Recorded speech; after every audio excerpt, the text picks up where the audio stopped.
할렐루야, 기도하겠습니다. 하나님, 오늘도 우리가 말씀 앞에 있습니다. 성령의 조명 아래 말씀을 깨달으며 우리 삶에 바르게 적용하고 말씀의 열매를 맛보는 은혜의 시간으로 인도하여 주시옵소서. 예수님 이름으로 기도드립니다. 아멘. 네, 하나님의 말씀은 창세기 42장 1절에서 8절입니다. 요셉이 이제 국무총리가 되고 애굽을 비롯해서 팔레스타인 주변 전 지역에 대기근이 왔습니다. 기근은 가나안 땅에도 왔는데 본문은 이제 야곱이 자신의 아들들에게 애굽으로 식량을 구하러 보내고 마침내 요셉 앞에 형들이 처음으로 서로 대면하는 그런 내용이 되겠습니다. 1절 그때의 야곱이 애굽에 곡식이 있음을 보고 아들들에게 이르되 너희는 어찌하여 서로 바라보고만 있느냐. 기근이 극심할 때 애굽에는 곡식이 있다는 소문이 이제 가나안 야곱에게 들린 것은 뭐 자연스러운 일입니다. 그래서 야곱은 아들들에게 지금 책망 섞인 투로 말을 하고 있습니다. 너희는 어찌하여 가만히 있느냐. 대책도 세우지 않고 뭔가 이렇게 찾아보려고 이렇게 노력하지 않느냐 이렇게 야단을 치고 있습니다. 한편 지금이 이제 그 시간적으로는 요셉이 국무총리가 된 지 한 8년, 9년 정도 지났기 때문에 현재 나이가 요셉이 30세 때 국무총리가 됐기 때문에 한 38살 정도 되었습니다. 꽤 시간이 흘렀다고 봐야죠. 참고로 야곱의 나이는 129세 정도입니다. 2절을 보면은 이제 야곱은 양식을 구하려 아들들만 보내고 본인은 같이 가지 않습니다. 야곱이 또 이르되 내가 들은즉 저 애굽에 곡식이 있다 하니 너희는 거리로 가서 거기서 우리를 위하여 사오라. 그러면 우리가 살고 죽지 아니하리라 하매. 과거에 그 할아버지 뭐 아브라함이나 이삭은 기근이 있었을 때 그냥 가족들이 이렇게 이방 땅으로 이주를 했지 않습니까? 그랬을 때 이제 하나님께서 기뻐하시지 않으셨다는 것을 이 야곱이 알고 있었던 것입니다. 그래서 지금 이 기근을 피해서 자기도 포함해서 가족들이 다 애굽으로 이주하지는 않고 아들들에게 이제 식량을 가서 구해오라고 보내는 것이죠. 여기서 이제 우리가 야곱이 좀 신앙이 많이 성숙해졌다는 것을 알 수 있습니다. 3절 요셉의 형 10사람이 애굽에서 곡식을 사려고 내려갔으나 예. 곡식을 사러 지금 아들이 11명이 베냐민까지 11명인데 베냐민만 빼고 보냅니다. 굳이 이렇게 그런데 이렇게 10명씩이나 왜 보낼까 곡식 사러 가는데 몇 가지 이유가 있습니다. 첫 번째는 지금 여기 헤브론에서 애굽까지가 400km 정도거든요. 이 시대에는 굉장히 먼 거리잖아요. 그래서 한두 명이 가게 되면은 좀 이렇게 중간에 위험 요소들이 강도들도 만날 수도 있고 그래서 이렇게 10명이 뭉쳐서 가면은 좀 안전하다고 볼 수 있는 것입니다. 두 번째는 야곱의 가족이 70명이거든요. 처자들 다 합치면은 그러면은 굉장히 많은 양식이 필요하잖아요. 그러니까 한두 명이 가서는 그 많은 양식을 필요한 양식을 못 가져오는 거죠. 그 다음에 세 번째는 이제 현재 기근이 가나안뿐만 아니라 이렇게 모든 나라 주변 나라에 퍼져 있기 때문에 외국에 곡식 사러 오는 외국 사람들이 많을 거란 말이에요. 그러면은 당연히 외국에서는 1인당 그 곡식 구매량도 제한되어 있을 것이 뻔합니다. 그러니까는 이제 최대한 많이 보내는 것이죠. 그런데 동생 베냐민은 이제 보내지 않고 형들만 10명만 보내지 않습니까? 4절에 그 이유를 밝히고 있습니다. 야곱이 요셉의 아우 베냐민은 그의 형들과 함께 보내지 아니하였으니 이는 그의 생각에 재난이 그에게 미칠까 두려워함이더라. 여기서 말하는 재난은 이제 야곱은 그 자기 아들들에게 속아서 요셉이 짐승에게 찢겨 죽은 줄로 알고 있지 않습니까? 그 재난을 말합니다. 사랑하던 라헬의 아들이 요셉과 베냐민인데 아무래도 늦은 나이에 지금 낳은 하나밖에 없는 베냐민에 대해서 특별히 애정이 많이 가는 거죠. 예, 아들 둘이 있었는데 하나는 죽었다라고 믿고 있고 그리고 또 베냐민을 또 보내지 않는 이유 중에 하나가 베냐민은 늦게 나왔잖아요. 아무래도 이제 나이가 어리고 하니까는 그런 장거리 여행에서는 조금 힘들다라고 생각하고 그렇게 빼고 싶었을 것입니다. 이제 이렇게 10명이 출발해서 6절에 드디어 이제 요셉을 만나고 땅에 엎드려 절을 한다고 하죠. 6절. 때에 요셉이 나라의 총리로서 그 땅 모든 백성에게 곡식을 팔더니 요셉의 형들이 와서 그 앞에서 땅에 엎드려 절하매. 여기서 좀 특이한 점을 발견하게 되는데요. 요셉은 그 대애굽의 대국의 총리인데 어떻게 이 이방 나라의 서민들이 총리 앞에까지 나올 수 있었느냐는 것입니다. 총리가 뭐 총리라는 직업이 곡식을 직접 팔고 뭐 돈을 받고 그러지는 않지 않습니까? 실제로 외국에서는 이제 그 당시에는 곡식 판매소가 전국에 여러 군데가 있었거든요. 예, 그래서 어떻게 이렇게 요셉의 형들이 요셉과 이렇게 만날 수 있었냐면은 이렇게 생각하면 간단합니다. 그러니까 요셉은 가족들을 만나고 싶어 했잖아요. 근데 가나안에 이제 기근이 왔기 때문에 형들도 때가 되면은 곡식을 구하러 올 것을 예상할 수 있습니다. 충분히. 그래서 이제 국경 근처에 군사들에게 혹시 가나안 헤브론에서 사람이 오면은 자기 앞으로 보내라. 이렇게 조치를 하면은 간단하게 해결되는 것이죠. 다음 8절을 먼저 보고 7절 보겠습니다. 8절을 보면은 요셉은 그의 형들을 알아보았으나 그들은 요셉을 알아보지 못하더라. 그러니까 요셉은 형들을 알아보기가 어렵지 않죠. 왜냐하면은 당시 요셉이 헤어질 때가 17살이었거든요. 그 형들은 요셉보다 다 나이가 많았잖아요. 그 20년 정도 지나도 이미 그 성인들이기 때문에 뭐 얼굴이 외모가 그렇게 바뀌지는 않는 거죠. 예.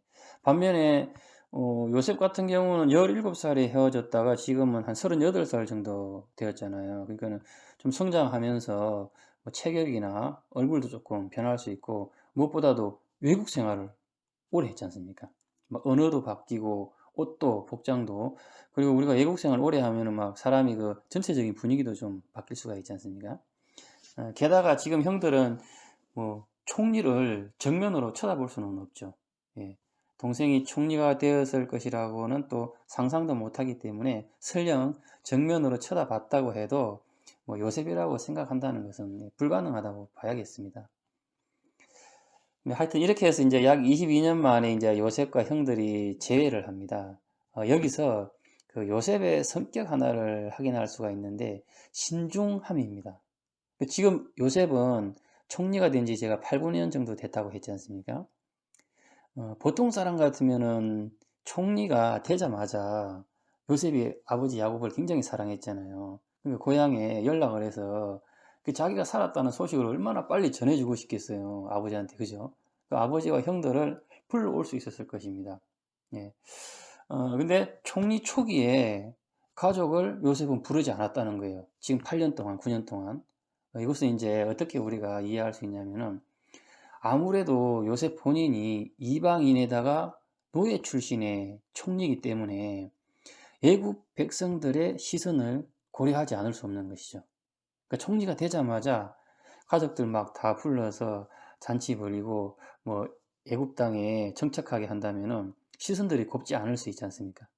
특히 애국 사람들은 이 소를 신으로 숭배를 하는데 가나안 사람들은 목축업을 하거든요. 그 가나안 사람을 좋아할 리가 없습니다. 그러니까 이런 이유로 이제 요셉이 가족들과의 만남에 신중을 기한 게 아닌가 그렇게 봅니다. 그래서 이제 생각한 묘안이 대기근이 오면은 이제 형들이 곡식을 구하러 올 것이다라고 예상을 하고 그때까지 기다린 것이죠.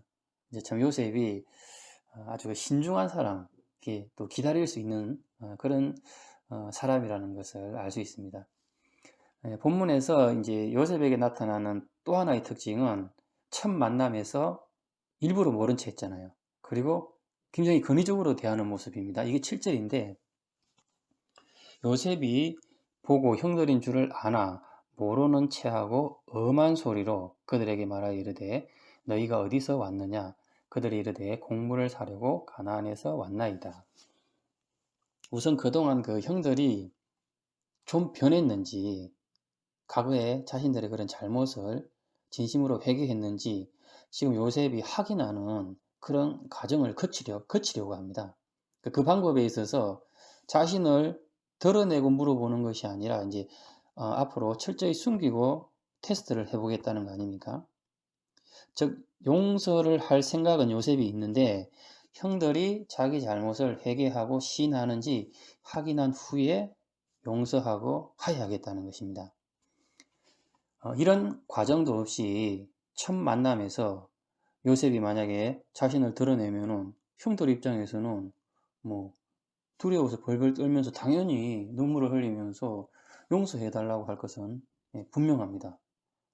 그동안에 자기들이 뭐 철저히 회개 안 했는데도 요셉 앞에서는 철저히 회개했다고 얼마든지 얘기할 수 있고 자비를 베풀어 달라고 얘기할 수 있습니다. 그러니까 요셉은 이런 부분들을 다 예상한 것이죠.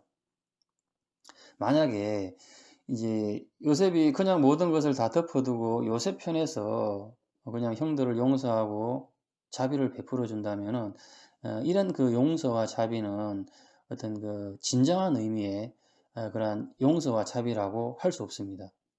왜냐하면은 이 이후에 어떤 문제가 생길 수 있냐면은 어떤 진정한 화해가 이루어지지 않을 수 있다는 거예요. 가령 시간이 지나면은 이제 형들은 또 마음이 이렇게 둔해져서 요셉의 그런 고마움에 대해서 잊어버릴 수 있지 않습니까? 또는 이게 더 이제 우려되는 상황인데 요셉 편에서 자신이 성급한 것에 대해서 후회할 수도 있는 것이거든요. 형들이 어떻게 하느냐에 따라서. 예. 이런 면에서 이제 그 요셉이 참 신중하고 지혜롭다라고 이렇게 평가할 수 있겠습니다. 종종 우리가 인간관계에서 이제 상대방과 불편한 관계가 싫어서 내 편에서 먼저 손을 내밀었다가 그 나중에 후회하는 경우가 아주 가끔 있습니다. 그래서 속된 말로 용서를 함부로 했다가 호구된다는 그런 말이 있거든요. 예. 그리고 제가 지금 유튜브를 하나를 준비를 했는데 유튜브가 아니라 영상을 그래서 한번 보시면은 좀 공감되는 부분이 있을 것 같아요. 제가 먼저 기도하고 영상을 보도록 하겠습니다. 좋으신 하나님 아버지, 참 우리가 인간관계를 어떻게 하는 것인지 또 말씀을 어떻게 적용해야 하는 것인지 참 쉽지 않습니다. 성령께서 우리를 바른 길로 인도하여 주시기를 원하오며 또 그런 기도하는 마음으로 이 말씀을 받을 수 있는 저희들 되게 하여 주시옵소서. 예수님 이름으로 기도드립니다. 아멘. 오늘은 주제가 용서인데요. 전 세계 많은 지식인들이 지적인 용도를 위한 참고 자료로 많이 애용을 하고 있는 성경 이야기를 좀 해보려고 합니다. 어떤 신앙의 대상이라기보다는 참고 자료로서 그리스 로마 신화를 예로 들듯이 오늘 성경 내용을 인용을 좀 하게 될 거예요. 기독교적인 이야기를 아예 처음부터 듣기 싫어하시는 분들이 계실 수도 있겠지만 일종의 고전을 통해 지혜를 배운다는 그런 시각을 가지고 한번 들어봐 주셨으면 좋겠습니다.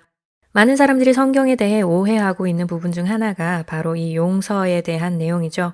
원수를 용서하고 사랑하라, 70번씩 7번 용서하라 등등의 내용 때문에 무조건 어떻게든 많이 용서하는 게 옳다고 받아들여지는 경우가 많습니다. 그러나 여러분, 용서를 많이 하면 좋긴 하지만 내 방식대로 아무렇게나 용서하시면 안 됩니다. 좀 더 스마트하게 용서하셔야 돼요. 성경에는 용서의 방법에 대해서 구체적으로 아주 잘 설명해주는 이야기가 하나 있는데요. 저는 용서에 대해 이것보다 더 나은 예시가 없다고 생각합니다. 바로 요셉의 이야기입니다. 많은 사람들이 요셉을 그저 믿음이 좋아서 감옥 수감자 신세에서 한 나라의 총리가 된 사람으로 알고 있죠. 형들 때문에 이집트의 노예로 팔려가고 억울하게 강간범으로 몰렸지만 감옥에서도 믿음을 잃지 않았기 때문에 이집트의 총리가 될 수 있었다라는 아주 감동적인 이야기로만 알고 있어요. 그런데 저는 이 요셉을 보면서 늘 궁금한 점이 있었습니다. 이 요셉이 정말 하나님을 사랑하고 그 뜻대로 사는 사람이 맞다면 왜 총리가 되고 나서 바로 아버지와 형들에게 자신을 알리지 않았을까요? 부모를 공경하고 이웃을 사랑하는 것이 중요하다는 걸 분명히 알고 있었을 텐데 왜 요셉은 가족들을 바로 데려오지 않았을까요? 그렇게 큰 명성과 부유함을 얻었는데도 말이죠. 총리가 되고 나서 큰 기근이 찾아오고 가난 때문에 여러 나라들이 굶주린 상황 속에서 요셉 덕분에 이집트만은 먹을 게 넘쳐나고 있었습니다. 그때 자신의 아버지와 형제들이 분명히 굶고 있다는 걸 알면서도 요셉은 그들에게 도움을 주지 않았어요. 그리고 나중에 형들이 먹을 것을 구하러 이집트에 왔을 때 형들은 요셉을 알아보지 못합니다. 그리고 요셉은 바로 아는 척하지도 않았죠. 형들을 뺑뺑이를 돌렸어요. 도둑으로 몰아서 억울하게 만들기도 하고 막내 동생을 데려오지 않으면 처벌하겠다고 위협도 하고 그렇게 형들을 뺑뺑이를 돌리는 과정에서 형들이 지난 날을 후회하는 장면이 나옵니다. 우리가 예전에 요셉한테 큰 잘못을 해가지고 여기서 벌을 받나 보다 라고 후회를 해요. 본인들을 억울하게 개고생시키는 그 사람이 바로 요셉인 줄도 모르고 말이죠. 나중에 요셉이 그들 중 한 명을 인질로 잡아놓으려고 하자 형들 중 하나가 차라리 나를 붙잡아 가둬라 라고 말을 하죠. 요셉은 두 가지를 확인하고 나서야 형들에게 자신을 드러냅니다. 형들이 과거의 잘못을 깨달았다는 것과 그리고 또 예전과는 다른 변화된 사람이라는 것. 이 두 가지를 확인을 한 후에야 비로소 요셉은 자기가 요셉인 것을 형들에게 알리게 되죠. 그때가 돼서야 요셉은 형들을 용서하게 됩니다. 자, 한번 생각해 볼까요? 요셉이 형들을 고생시키지 않았다면 형들은 지난 날을 돌아보지도 않았을 겁니다. 그중 한 명을 인질로 잡지 않았다면 형들이 희생할 줄 아는 사람으로 변했는지 확인도 할 수 없었을 거고요.